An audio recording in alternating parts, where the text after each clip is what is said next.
Good morning. If you're new to the channel, welcome. My name is John. I'm a British-raised Filipino who has gone back to the Philippines to revisit his roots. And today, I'm going to be touring around Manila with my good friend, Jolo, Luarca. Okay, so we're going to... Hello. Okay, we're going to the National Museum. So apparently there's like 3 buildings for National Museum. So there's like fine arts, history, anthropology. I don't know what's anthropology or... I think yung mga ano yun, yung mga like the bones and all.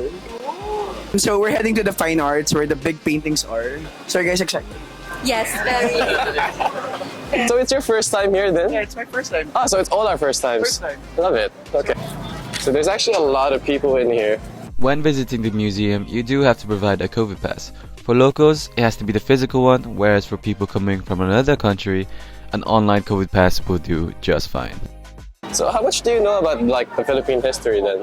I learned so much of like history of the Philippines since I met Kat. Yeah. Like she opened my eyes in the history of the Philippines, especially with the textiles, like how it started, and also the people behind it. Nakakatuwa.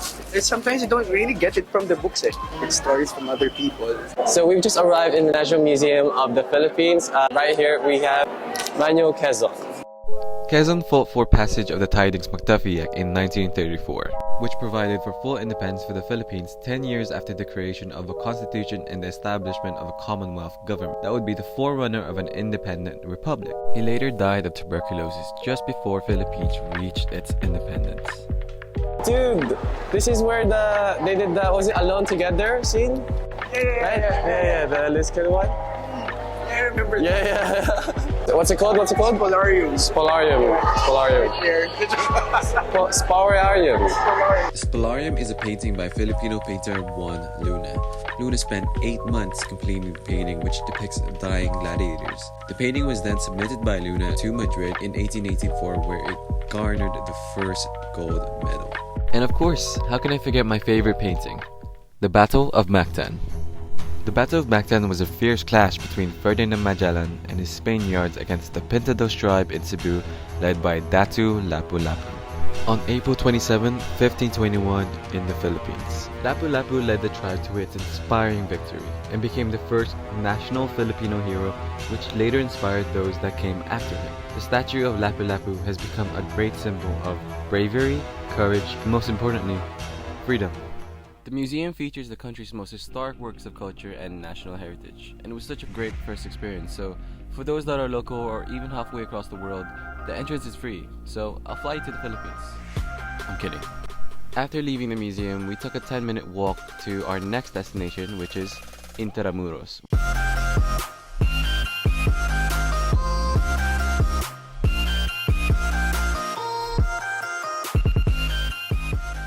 The reason it's called Intramuros is that it came from the Latin word which means inside the walls. In short, it is a city within the walls. But before we ventured around Intramuros, we basically need a little bit of a refuel. So Starbucks was right around the corner, and I'm not gonna lie to you, iced coffee makes you happy.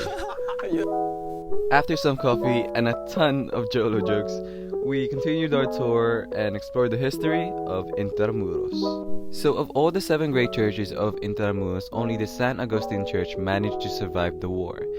And it is the only building within the walled city not to be destroyed during the Second World War. The reason why the church managed to survive the bombings is because of the Red Cross marker placed on its bell tower, which is a great war crime to destroy any buildings or vehicles with such emblem. Yes. This is the first time I'm seeing Fort Santiago at night. At least there's lights everywhere. It's lit. It's lit. Fort Santiago, an iconic building located in Intramuros, built between 1589 and 1592. History has left 4 deep imprints on the fort, symbolizing the 4 most important periods of the Philippine archipelago. Right, so we are heading to the dungeon. I just saw this all over Instagram. Yeah. Intramuros is quite a popular place here, isn't it? When people go to Intramuros, what's like the first thing that usually comes to mind? I think it's Jose Rizal. Jose Rizal. Okay, so Jose Rizal, he was executed, but he was here. He started the walk from here, and then he was escorted by the enemies going to the Luneta Park or the Rizal Park, and that's where he were executed. Dad, look at this. Welcome to the dungeon. It's down there. Are you guys ready? Yeah, I'm ready. So we immersed ourselves into history, taking in each and every part of what happened here, knowing that this place and this dungeon held so many difficult memories of those before us.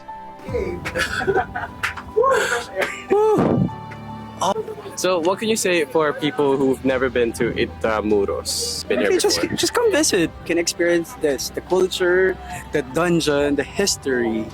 Oh yes. And you can bring like a cloth, then I think food. You can also bring food. Yeah, You yeah. can have a little like picnic here and spend time with your family and Yeah. friends, diba? So if you're a massive fan of history or just basically war and all that stuff, and just knowing about the Filipino culture and what Filipinos went through during those war times, Intramuros would be such a good idea to come here. It's nice. It is nice. Hey guys, as always, thank you for watching. For more updates, you can find me on both my Facebook and Instagram at John Berganio. But for now, I'll see you in the next one in Siargao.